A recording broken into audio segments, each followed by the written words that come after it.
ইয়া রাসূলুল্লাহ, ইয়া হাবিবাল্লাহ। তার কান্না দেখে আমার চোখ দিয়ে টপ টপ করে পানি পড়ে গেছে। রাসূল বলে, ওমর ডাক দাও ওই সাহাবী। কোন সাহাবী? ডাক দিয়ে নিয়ে আসো ওই সাহাবী। হযরতে ওমর বলে, না না, তোমার গুনার কোনো ক্ষমা নাই। আবু বকরের কাছে গেছে, আবু বকর বলেছে, না না, গুনার কোনো ক্ষমা নাই।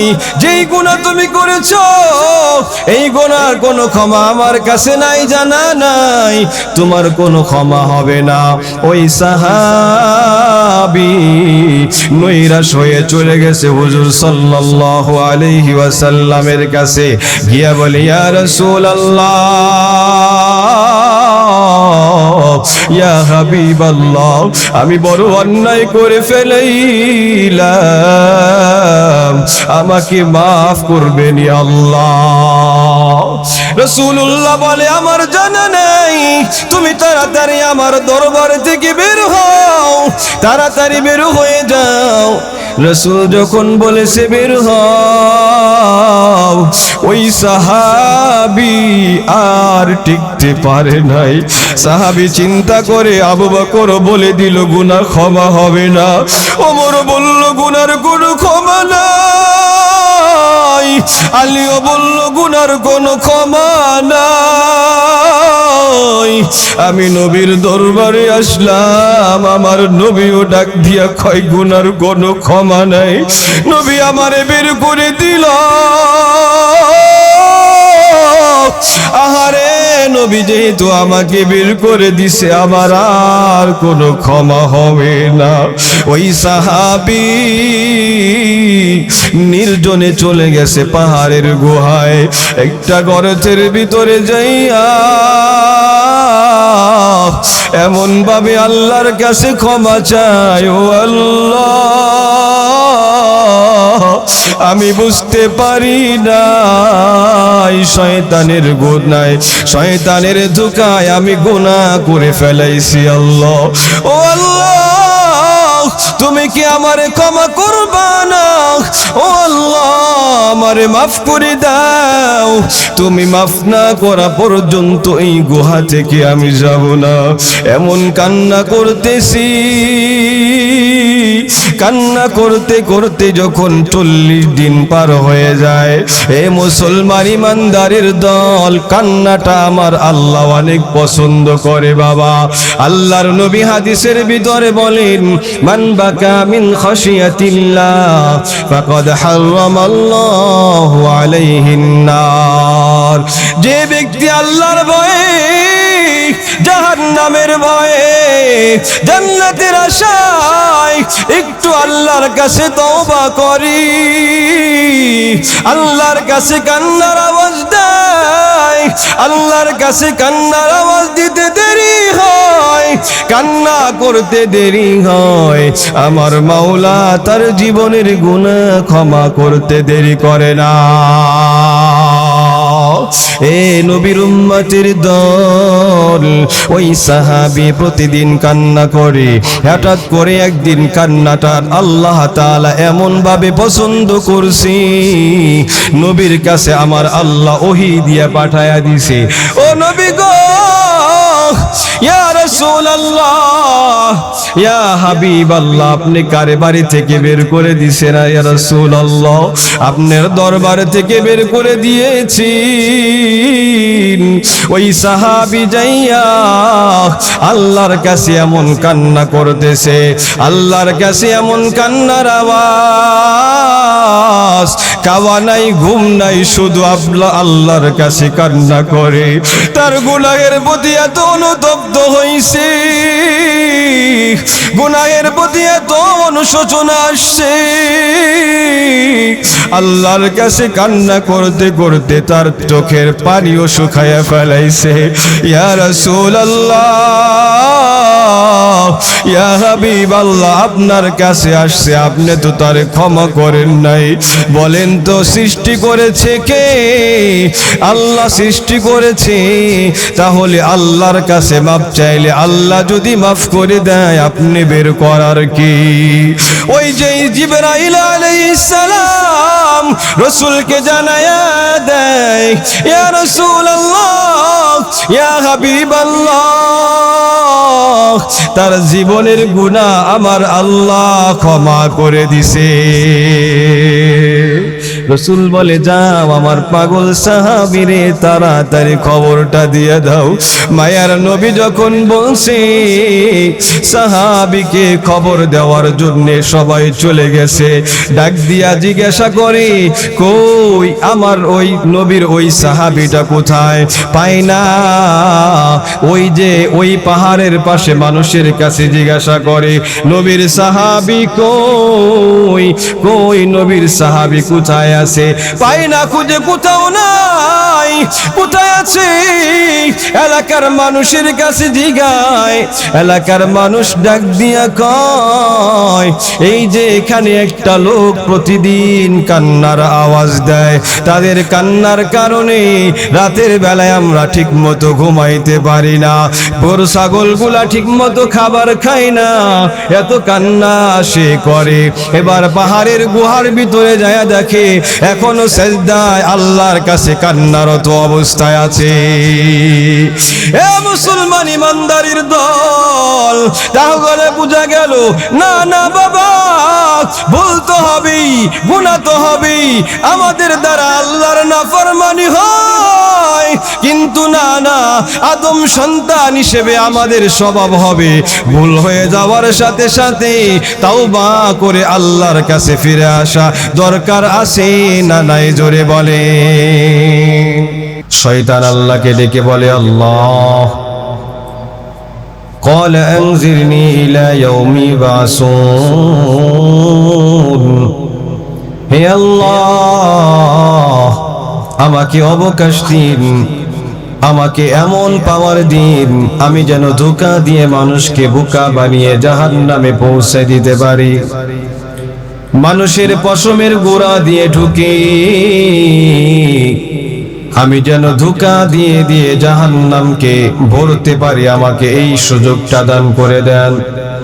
আল্লাহ তাআলা জানায়া দিলেন, قال أنذرني إلى يوم يبعثون, আল্লাহ তাআলা উত্তর দিলেন, قال إنك من المنظرين, তোমার সব আবেদনকে আল্লাহ রব্বুল আলামিন বলেন, তোমার সব আবেদনকে আমি কবুল করে নিলাম।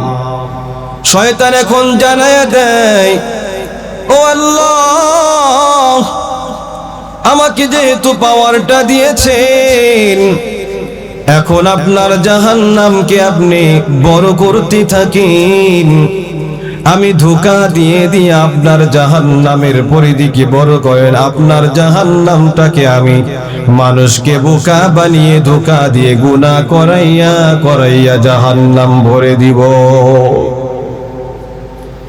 আল্লাহ তাআলা বললেন, শয়তান, ও শয়তান, তুই সব সময় আমার বান্দাদেরকে ধোঁকা দিবি, আমার বান্দা গুনাহ করবি, গুনাহ করার পর এক সময় গুনাহের প্রতি অনুশোচনা জাগবে, অনুতপ্ত হইয়া আমি মালিক রে যখন আল্লাহ বলে ডাক দিবে, তখন আল্লাহ বলে ডাক দিতে দেরি হবে, তার জীবনের গুনাহগুলা ক্ষমা করতে আমি আল্লাহ দেরি করব না। সুবহানাল্লাহ। শয়তানকে আল্লাহ জানায়া দিলেন, শয়তান যা যা, তোর মিশন তুই বাস্তবায়ন কর, বান্দা 60 বছর পর্যন্ত গুনাহ করবে, 70 বছর পর্যন্ত গুনাহ করে করে যখন অনুতপ্ত হইয়া আমি আল্লাহর কাছে বলবে, আল্লাহ অনেক বড় অন্যায় করেছি, তোমার সাথে নাফরমানি করলাম, ও আল্লাহ তোমার সাথে আমি বড় নাফরমানি করে ফেলাইছি, শয়তানের ধোঁকায় পড়ে গিয়েছি আল্লাহ। ও আল্লাহ, গুনাহ ছেড়ে দিলাম, আর জীবনে কখনো গুনাহ করব না ওয়াদা করলাম। আল্লাহ মেহেরবানি করে তোমার গফফার নামের ওসিলায় তুমি মাফ করে দাও। বলতে দেরি হয়, আমার মাওলা তার জীবনের গুনাহ ক্ষমা করতে দেরি করে না। সুবহানাল্লাহ। এই জন্য শয়তান তার মিশন বাস্তবায়ন করতে শুরু করে দিল। শয়তান মিশন বাস্তবায়ন সর্বপ্রথম আদম আলাইহিস সালামের থেকে শুরু করে দেয়। আদম আলাইহিস সালামকে শয়তান বিভিন্নভাবে ফল খাওয়ার জন্য শয়তান বারবার আদম আলাইহিস সালামকে ধোঁকা দিতে শুরু করে। আদম আলাইহিস সালাম শয়তানের প্ররোচনায় পড়ে ছোট্ট একটি ভুল করে ফেলায়, যার কারণে আল্লাহ রাব্বুল আলামিন তাকে জান্নাত থেকে বের করে দুনিয়ায় পাঠায়া দেয়। আদম আলাইহিস সালামকে ভুল করার কারণে আল্লাহ দুনিয়ায় পাঠায়া দিলেন। আদম আলাইহিস সালাম ভুল করে যখন আল্লাহ তাআলা দুনিয়ায় পাঠায়া দিলেন, আদম আলাইহিস সালাম বুঝতে পারলো, আহারে আমি তো আল্লাহর নাফরমানিমূলক কাজ করেছি, আল্লাহর অবাধ্য হয়েছি। আল্লাহ তাআলা আমাকে জানিয়ে দিয়েছিলেন, লা তাকরাবা হাযিহিশ শাজারা, খবরদার খবরদার ওই গাছের কাছেও যাইবি না। এরপরেও তো গাছের কাছে গেল, ফল খেয়ে আল্লাহর নাফরমানিমূলক কাজ করে জান্নাত থেকে যখন বের হয়ে গেল, নিজের ভুল বুঝতে পেরে এখন আল্লাহর কাছে কান্না শুরু করে দেয়। আল্লাহু আকবার। আল্লাহর কাছে বলে, আল্লাহ, ও আল্লাহ, জীবনে অনেক বড় ভুল করেছি, ও আল্লাহ তোমার অবাধ্য হয়েছি, আল্লাহ তোমার সাথে নাফরমানি করেছি। আল্লাহ তাআলার শিখানো দোয়া দিয়ে যখন কিতাবের মধ্যে পাওয়া যায়, আদম আলাইহিস সালাম 350 বছর পর্যন্ত আমার মালিকের কাছে কান্নার আওয়াজ দিয়েছে, সিজদা দিয়ে কান্না, রুকু দিয়ে কান্না, নামাজের ভিতরে কান্না, বারবার আল্লাহর কাছে কান্না করে, ও মালিক গুনাহ হয়ে গেছে আল্লাহ, ও আল্লাহ, রব্বানা আনফুসানা ওয়া ইল্লাম তাগফির লানা ওয়া তারহামনা লানাকুনান্না মিনাল খাসিরিন। আল্লাহু আকবার। আমার মাওলাই কারীম, মাওলাই কারীমকে যখন বারবার আদম আলাইহিস সালাম ডাক দেয় আর কান্না করি, আমার মাওলা আদম আলাইহিস সালামের কান্নাকে কবুল করে আদম আলাইহিস সালামের ভুলকে মাফ করিয়া দেয়। আল্লাহু আকবার বলে। তো আদম আলাইহিস সালাম কান্না করেছেন, আমরা তো আদমের সন্তান, আদম ভুল হয়ে গেলে যেমন কান্নার আওয়াজ, কিন্তু শয়তান ভুল হয়ে গেলে আল্লাহর কাছে কান্নার আওয়াজ দেয় নাই। শয়তান ভুল করার পরে অনুতপ্ত হয় নাই, শয়তান ভুল করে ভুলের উপরে অটল থেকেছে, কখনো আল্লাহকে ক্ষমা করার কথা বলে নাই, ভুল থেকে ফিরে আসে নাই, তওবা করে নাই, আদম আলাইহিস সালামকেও সিজদা দেয় নাই, সে তার যুক্তির উপরে অটল। এখান থেকেই শিক্ষা নিয়ে নাও ও মুসলমান, না বাবা না, আমরা আদম সন্তান, আমাদের গুনাহ হবে, তবে গুনাহ হয়ে গেলে জীবনের ভিতরে গুনাহ টিকিয়ে রাখা যাবে না, আমলের ভিতরে গুনাহ রাখা যাবে না। গুনাহ হয়ে যাওয়ার সাথে সাথে ক্ষমা চাইতে হবে। কার কাছে? জোরে বলেন, নাম কি? আল্লাহর কাছে ক্ষমা চাইতে হবে। এটা বাবা আদম আলাইহিস সালামের স্বভাব। বাবা আদম আলাইহিস সালাম যেমন কান্না করে দোয়া করে আল্লাহর কাছ থেকে ক্ষমা নিয়ে নিয়েছেন, এভাবে করে আমাদেরকেও আল্লাহর কাছ থেকে ক্ষমা নিয়ে নেওয়ার দরকার আছে না নাই? জোরে বলেন। এ মুসলমান ইমানদারের দল, পক্ষান্তরে শয়তান গুনাহ হয়ে গেল, গুনাহ হয়ে যাওয়ার পর অনুতপ্ত হয় না, অনুশোচনা জাগে না, যার কারণে শয়তান চির শয়তানি রয়ে গেল। ঠিক কিনা? আজও মানুষের ভিতরে যারা গুনাহ হয়ে যায়, বেদাত করে, শিরক করে, আল্লাহর নাফরমানি মূলক কাজ করে, বাবা মার অবাধ্য হয়, উলামা ইকরামের সাথে বিয়াদবি করে, নবী করিম সাল্লাল্লাহু আলাইহি ওয়াসাল্লামকে নিয়ে কটূক্তি করে, মদ খায়, গাঞ্জা খায়, যারা অবাধ্য আচরণ করে, এ মুসলমান কিন্তু আল্লাহর কাছে ক্ষমা চায় না। বুঝতে হবে এরা শয়তানের দোসর। ঠিক কিনা? শয়তানের স্বভাব হলো গুনাহ হয়ে যায় কিন্তু ক্ষমা চায় না, বড় বড় গুনাহ করে ফেলায়। শয়তানের দোসর যারা আছে তাদেরকে দিয়ে শয়তান গুনাহ করায়, আল্লাহর অবাধ্য বানায়, কিন্তু শয়তান তাদেরকে আল্লাহর কাছে ক্ষমা চাওয়ার মতো কোনো অপশন দেয় না, ধোঁকা দিতেই থাকে। আর কিছু বোকার স্বর্গে বোকাওয়ালা মুসলমান আছে, গুনাহ হয়ে যাওয়ার পরেও ক্ষমা চায় না, গুনাহ নিয়ে নিজের জীবনকে রেখে দেয়। ঠিক কিনা? এটা বুকার স্বর্গে বাস করছে। এটা শয়তানের স্বভাব। শিরক করবে, বিদআত করবে, বাবা মার নাফরমানি করবে, উলামা ইকরামের সাথে বেয়াদবি করবে, কটূক্তি করবে নবীকে নিয়ে, কিন্তু সে আল্লাহর কাছে তওবা করবে না। ঠিক কিনা? জোরে বলেন। বুঝতে হবে এরা মানুষ না, এরা মানুষ নামের প্রকাশ্য শয়তান। এই জন্য শয়তান যদি না হতে হয়, নিজের ভুলকে বুঝতে হবে, অনুতপ্ত হতে হবে, গুনাহ হয়ে যাওয়া মাত্রই আল্লাহর কাছে ক্ষমা নিয়ে যেতে হবে। ঠিক কিনা? জোরে বলেন। এটাই হচ্ছে আদমের স্বভাব। আল্লাহ তাআলা আদমের স্বভাব আমাদের সকলের ভিতরে ধারণ করার তৌফিক দান করেন। সকলে বলেন আমিন। সম্মানিত মুসল্লিন একরাম, এই জন্য তাওবার দরকার আছে না নাই? জোরে বলেন। আল্লাহর কাছ থেকে গুনাহ ক্ষমা করে নেওয়ার দরকার আছে না নাই? জোরে বলেন। আল্লাহর নবী হাদিসের ভিতরে বলেন, কুল্লু বানি আদম খাত্তা, প্রত্যেকটা আদম সন্তান গুনাহগার।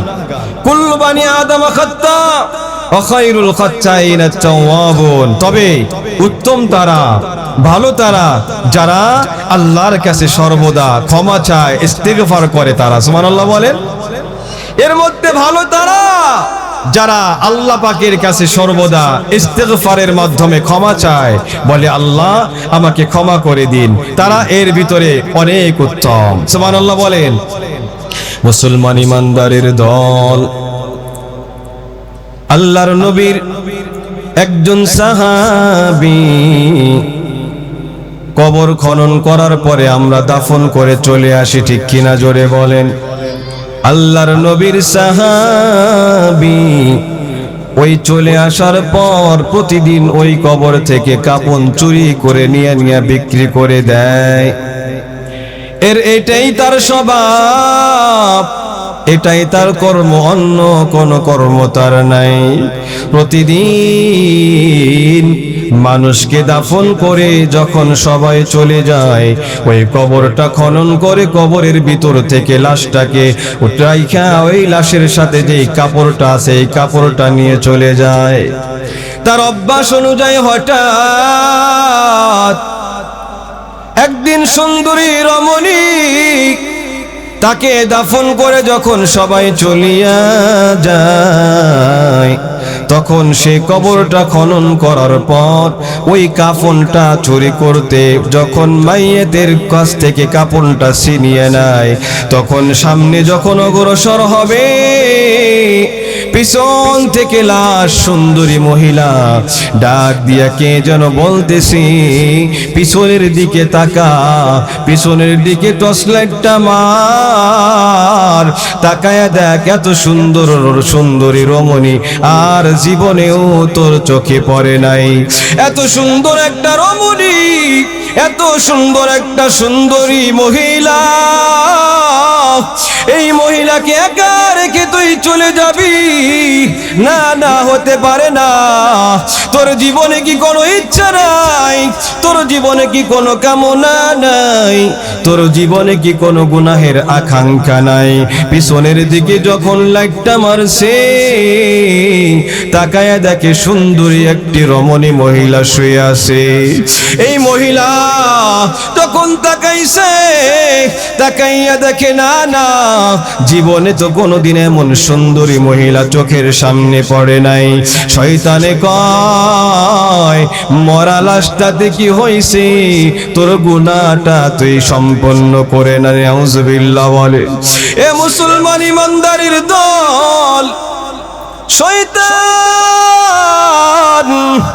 তাকে এমন ভাবে ধোঁকা মেরেছে, এমন ভাবে ধোঁকা দিয়েছে, শয়তান ধোঁকা দিয়ে সাকসেস। ওই যে আল্লাহর নবীর সাহাবী বারবার যখন শয়তানের ডাক শুনেছে, মহিলাকে দেখে আকৃষ্ট হইয়া মহিলার সাথে গুনাহে লিপ্ত হয়ে গেছে। নাউজুবিল্লাহ বলেন। গুনাহটা যখন সম্পন্ন করেছে, গুনাহ সম্পন্ন করার পর এখন যখন আসছে আর মনে পড়ে গেছে, আহারে আমি তো বড় অন্যায় করে ফেলাইছি, আমি তো গুনাহ করে ফেলাইলাম, আমার আল্লাহ কি আমারে ক্ষমা করবেনি? এই যে যখন তার ভিতরে অনুতপ্ত আসছে, অনুশোচনা আসছে, অনুশোচনা আসতে দেরি হয়, যুবক কান্নার আওয়াজ দিতে আর দেরি করে না। এবার শুধু কান্নার আওয়াজ, কান্না করে আর বলে ও মালিক, আমার বড় ভুল হয়ে গেছে, আপনি আমারে ক্ষমা করে দেন আল্লাহ। কান্না করে আর দৌড়ায়।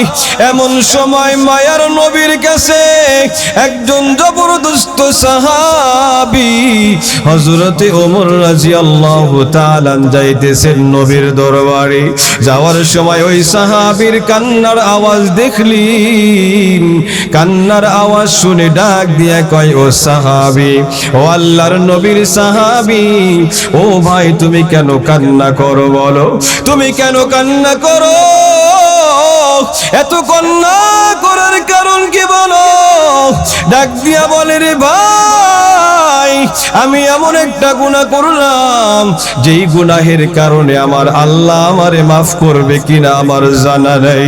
ও ভাই, গুনাহটা করার পর আমার ভিতরে অনুভূতি আসছে, অনুশোচনা আসছে, আল্লাহর নবী কি আমারে ক্ষমা করবেনি?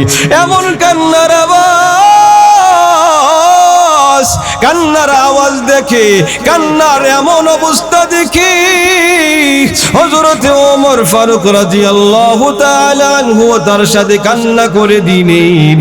চোখের পানিটা নিয়ে নবীর দরবারে হাজির। নবীর কাছে গিয়ে বলে, নবী গো, আমি কান্না করতেছি, তার কারণ হলো আপনার একজন সাহাবী দেখলাম সে অজস্র দ্বারাই কান্না করেছে, সে নাকি বড় ভুল করে ফেলাইল। এই ভুল করার কারণে সে অনবরত কান্না করতেছি, তার কান্নাটা দেখে আবার সহ্য হয় নাই। এ মুসলমান ইমানদারির দল, আল্লাহর নবী বলে মান লাজিমাল ইস্তিগফার, যে ব্যক্তি ইস্তিগফারের সাথে আঠার মতো লেগে থাকে, আল্লাহর নবী বলে জাআলাল্লাহু লাহু মিন কুল্লি দিকিম মাখরাজা, আল্লাহ তাআলা সব ধরনের দুর্ঘটনা, সব ধরনের বিপদ থেকে তাকে হেফাজত করে।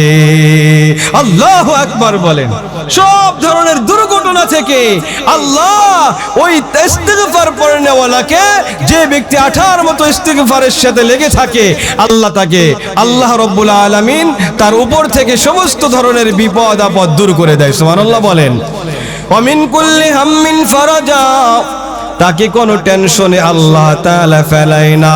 যদিও কোনো টেনশনে ফেলায়, টেনশনে পড়তে দেরি হয়, আস্তাগফিরুল্লাহর কারণে ওই টেনশন দূর করতে আমার মাওলা দেরি করে না। সুবহানাল্লাহ বলেন। এ মুসলমান ইমানদারের দল। আর একটা হচ্ছে ওয়াজালাল্লাহু লাহু মিন কুল্লি দিকিম মাখরাজা, আর একটা হচ্ছে ওয়ারযুকুহু মিন হাইসু লা ইয়াহতাসিব, আল্লাহ তাআলা তাকে বেহিসাব আল্লাহ তাআলা রিজিক দান করে দেন। ওমা কানাল্লাহু মুআযযিবাহুম ওয়া হুম ইস্তাগফিরুন,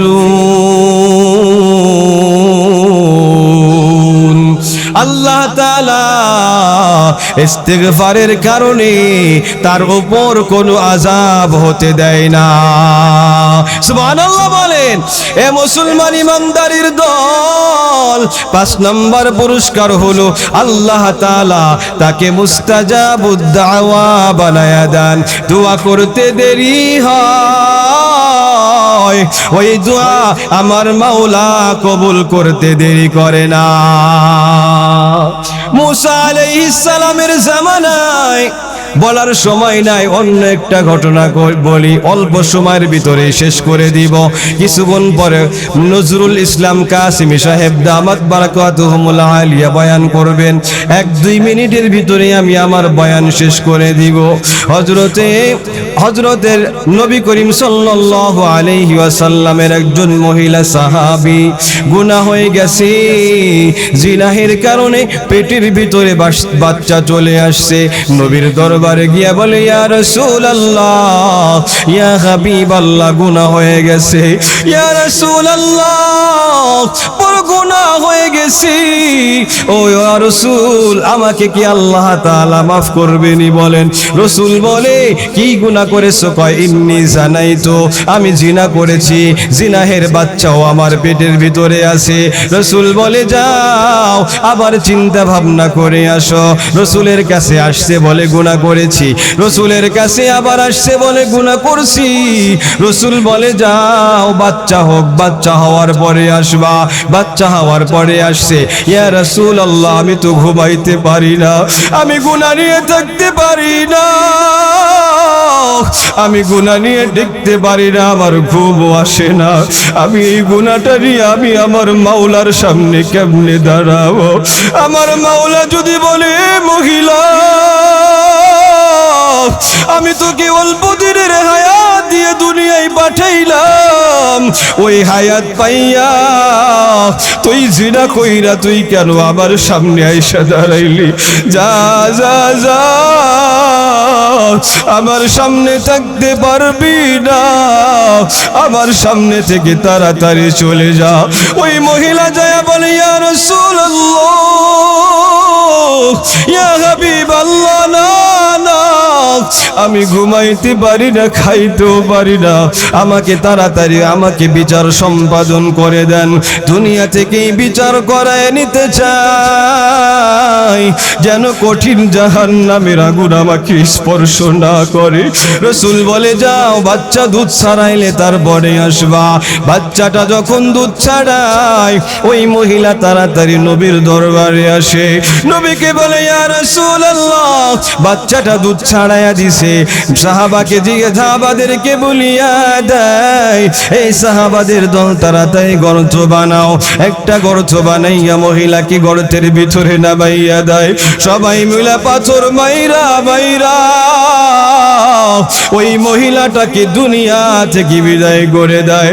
ওই পাথরগুলা যখন মারি, একটা পাথর আইসা, একটা পাথর মারার পরে রক্তগুলা ফিনকি দিয়ে একজন সাহাবীর গায়ে লেগে যায়। সাহাবী নাক ছিটকায়, রাসূল রসুল ডাক দিয়া বলে, ও সাহাবী নাক ছিটকায়ও না।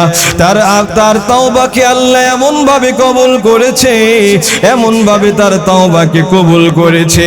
এই তাওবা যদি গোত্রের ভিতরে ভাগ করে দেওয়া হয়, সমস্ত গোত্রের জন্য তার তাওবা আল্লাহ তাআলার কাছে গ্রহণযোগ্যতা পেয়ে যাবে। আল্লাহু আকবার বলে।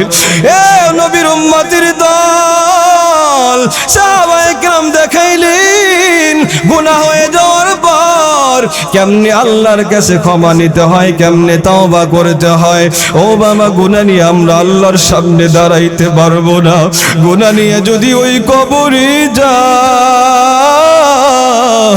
কবরের দুই পাশের মাটির চাপ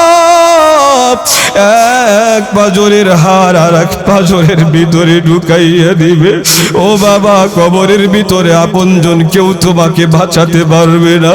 ওইখানে জানালাও নাই, দরওয়াজাও নাই, আপনজন কেউ নাই রে বাবা। পাপী আমি কেমনে থাকব কবরে, সাথী নাই রে বাতি নাই রে মাওলা ওই ঘরে, সাথী নাই রে বাতি নাই রে মাওলা ওই ঘরে। আল্লাহ রব্বুল আলামিন আমাদের সকলকে, আল্লাহ তাআলা বলেন, ইল্লা মান তাবা ওয়া আমানা ওয়া আমিলা সালিহান। যখন কোনো গুনাহ হয়ে যাবে, যারা গুনাহ হয়ে যাওয়ার পরে আল্লাহর কাছে তওবা করে নেক আমল করে, ফাউলাইকা ইবাদদিলুল্লাহু সাইয়্যাতিহিম হাসানাত। যারা নেক আমল করে, গুনাহ থেকে তওবা করে, আল্লাহ তাআলা তাদের গুনাহগুলোকে পরিবর্তন করে দেয় নেকি দিয়ে। সুবহানাল্লাহ বলেন। ওয়াল্লাযীনা ইযা ফাআলু ফাহিশাতান আও যালামু আনফুসাহুম যাকারুল্লাহ ফাস্তাগফারু লিযুনুবিহিম। যখন কেউ ফাহিশা কাজ করে, অন্যায় করে, আর আল্লাহকে স্মরণ করে গুনাহ মাফ চায় আর বলে, ওমাই ইয়াগফিরুয যুনুবা ইল্লাল্লাহ, আপনি ছাড়া গুনাহ ক্ষমা করার আর কেউ নাই, তখন আল্লাহ রাব্বুল আলামিন কারো জীবনে, কারো আমল নামায় গুনাহ রাখেন, আল্লাহ ক্ষমা করে জান্নাতের ফয়সালা করে দেন। আমিন বলেন, সুবহানাল্লাহ বলেন। তো যাই হোক, একটু পরেই